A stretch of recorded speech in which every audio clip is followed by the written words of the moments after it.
হারিয়ে যায়, যেসব কারণে সরাসরি জাহান্নাম ঘোষণা হয়েছে, তার একটি বড় অপরাধ হচ্ছে আত্মসাৎ, যা মানুষ সাধারণত করে থাকে। আর সেটা সাধারণত হয়ে থাকে অর্থের ব্যাপারে।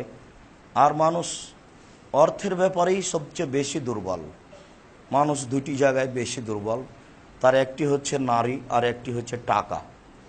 এই দুইটা জায়গাতে মানুষ নিজেকে ভাবতে পারে না, আমি কে, আমার মান মর্যাদা কি, আমার দুনিয়াতে কি হবে আর পরকালে কি হবে, এই জিনিসটাও ভাবতে পারে না।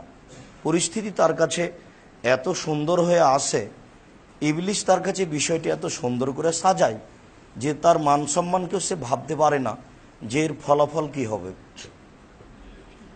তার একটি বড় অপরাধ হচ্ছে আত্মসাৎ।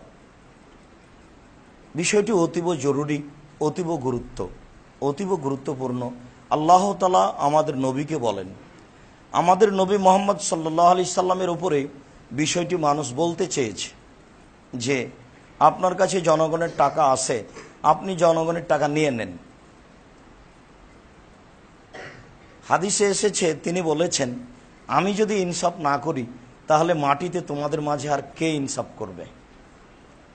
তখন আল্লাহ তাআলা একটি আয়াত অবতীর্ণ করেন, তিনি বলেন, ওমা কানা লিনাবিয়্যিন আইয়াগুল্লাহ, নবীর জন্য এটা শোভনীয় নয় যে তিনি আত্মসাৎ করবেন।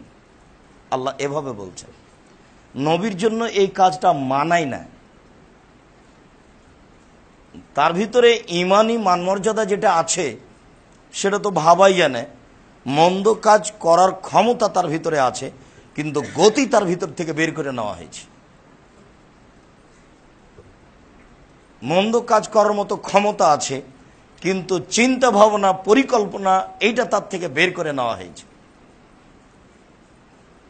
যখন তিনি বলেছেন যে সবার কাছে শয়তান যেতে পারে, ক্ষতি করতে পারে, তখন সাহাবীগণ বললেন যে আপনার কাছে, তাহলে আপনারও কি ক্ষতি করতে পারে শয়তান?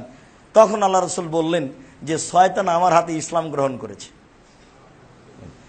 তার মানে সে আমার কাছে আমার কোনো ক্ষতি করতে পারবে না, এ ব্যাপারে সে সাহস করবে না, সে আমার ব্যাপারে কোনো কিছু ভাবতেই পারবে না। অনেক সময় শয়তানকে আল্লাহ রাসূল ধরে রেখে দিয়েছেন। একদিন তাহাজ্জুদ পড়ছিলেন, তখন শয়তান তার সামনে আসে, আগুন নিয়ে আসে। আল্লাহ রাসূল তাকে ধরে রাখলেন, মনে করলেন যে আমি খুঁটিতে বেঁধে রেখে দেব, সকালে পাড়ার ছেলেরা দেখবে, খেলাবে, ওকে নিয়ে খেলাবে, লাথি জুতা মারবে। তো চট করে মনে পড়লো, ওহো, এই ক্ষমতা তো সুলাইমান আলাইহিস সালামের। সুলাইমান আলাইহিস সালাম আল্লাহকে বলেছিলেন, আল্লাহ আমাকে এমন একটা পাওয়ার দিবা কিয়ামত পর্যন্ত যেন ওই পাওয়ার কারো হাতে না যায়। সেটা হলো জিনের উপরে ক্ষমতা, শয়তানের উপরে ক্ষমতা। এটা উনি বলেছিলেন আল্লাহকে। আল্লাহ বলেছিলেন আচ্ছা ঠিক আছে।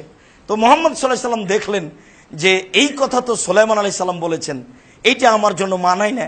আমি যদি এখন জিনকে ধরে রেখে দিই, শয়তানকে, তাহলে এই সুলাইমানের একটা মান মর্যাদার আমি হানি করলাম, আমি তা করব কেন? তাই আমি ছেড়ে দিয়েছি। বুখারী মুসলিম। তো এরপরেও মুহাম্মদ সাল্লাল্লাহু আলাইহি সাল্লামকে মানুষ কিছু বলতে চেয়েছে,